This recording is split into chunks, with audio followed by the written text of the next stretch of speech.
Avernus was a religious autocracy, with the cathedral as its dais of power. Though the city lay in ruins, the cathedral remained untouched. The demons knew better than to bite the hand that feeds them. Hidden amidst the many obscure artifacts in that museum, I discovered an ancient chronicle. This passage caught my eye. It was during these dark times, infested with the plague of the undead, that the Circle brought the Seraphan to existence. Trained to be devoutly loyal to the Circle and the perfect exterminators of the undead scourge, they were led to many victories by the righteous Paladin, Malek, protector of the Pillar of Conflict. They cleansed the vampires with fire and released their souls to more blessed realms. There is no wrath as terrible as that of the righteous. I'd read enough. At once, disgusted and intrigued, I placed the book back down in that museum. A guillotine, its blade still wet with blood. As I wandered about more, the shrieking and cheering became more apparent and defined. There was some sort of gathering to the south, for with each cheer, I smelled an outpour of blood.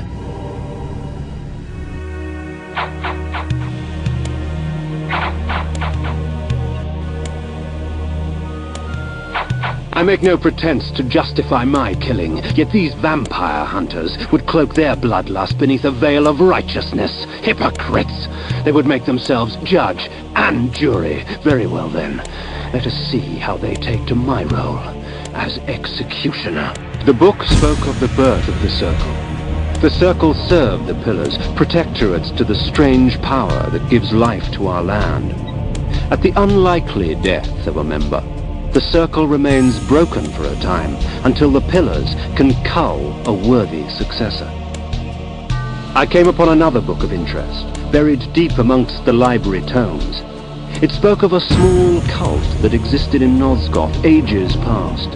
Wherever they traveled, strange tales of human possession would follow.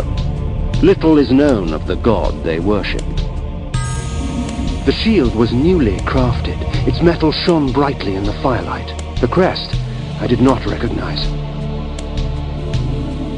I recognized this crest from my youth. 'Tis the sigil of the mighty lion of Willendorf, blood-stained and rusted upon this battered shield. Odd.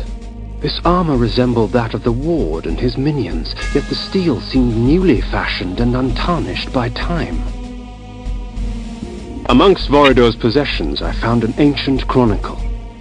Long ago, vampires grew in such number so as to capture the attention of the Circle. The Order of the Seraphan, or the Angels of Light as they were called, was instated to counter the menace. Thus, the Vampire Purge began. The guards at the gate offered no resistance. They were frozen solid, and dead as they stood, their flesh welded to the cold metal of their armor.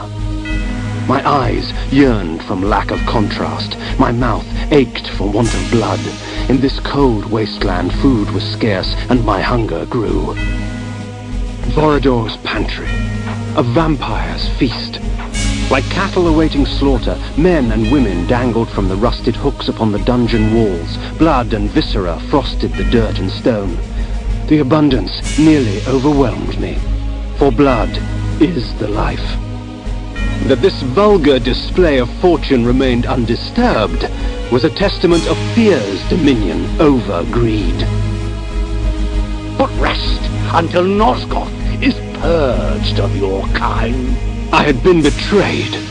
In my haste, I had not realized it before. That sigil on his forehead, the Oracle of Nosgoth, was in fact the time streamer Mobius, and I had followed his advice. How much of my quest was of his design? Willendorf? The Battle of the Last Stand? William the Just? Was this the trap he had fashioned for me? Years ago, word reached us of a strange pestilence that had laid siege to a few remote villages far east, but the rumors failed to prepare us for the horror that was the plague. Worms and maggots fed upon his festering skin. The scent of tainted blood seeped through the wounds upon which they feasted. Pity. Such a waste. Good blood gone bad. Death and disease stalked these streets. Bodies lay most in the very spots in which fate had taken them. A perfect homecoming. Korhagen, my home. The finest city in all of Nosgoth, rich in vanity and conceit. I had no delusions as to the welcome I would receive. Their charms were almost visible through the gauze of their clothing, yet beauty such as theirs delivered only death. For these were Vorador's pets, nothing more than beasts, slave to his will and the easy prey he provided. Vampires, all of them, held in thrall by one stronger still. High upon the face of these cliffs, hidden amongst the complex network of caves, the underground sanctity of the wise Oracle of Nosgoth lay sleeping. Perhaps it was time to brave the winds and seek out this oracle from the vantage point of the heavens. Of Malek I placed before the Pillar of Conflict. The pillar accepted its offering. Thus it was restored.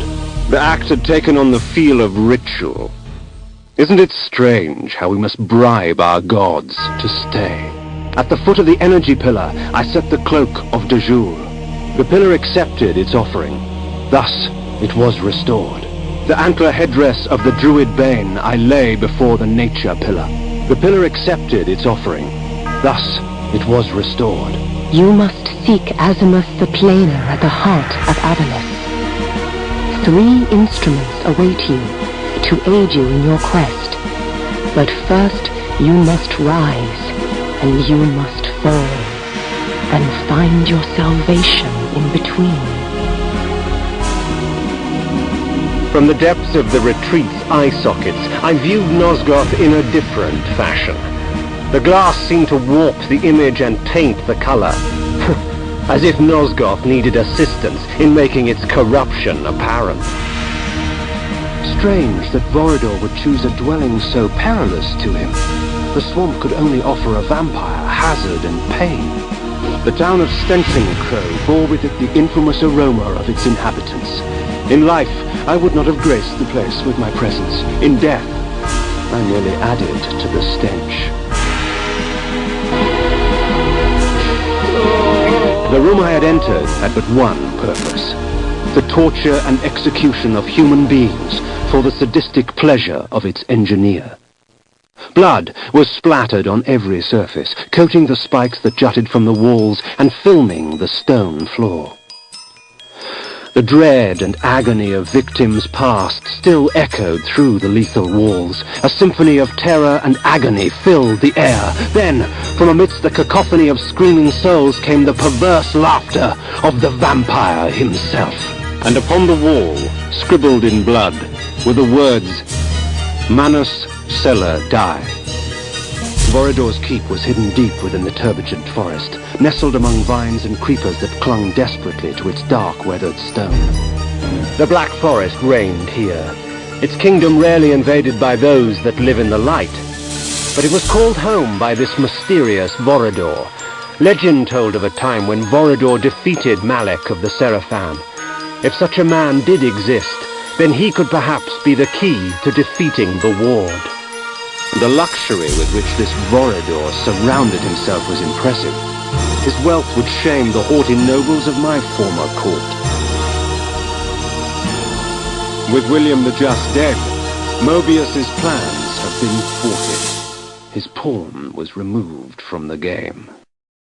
Ah, not 1, but 3. Dejul the Energist, Bane the Druid, and Anacroth the Alchemist. How considerate of them to hasten my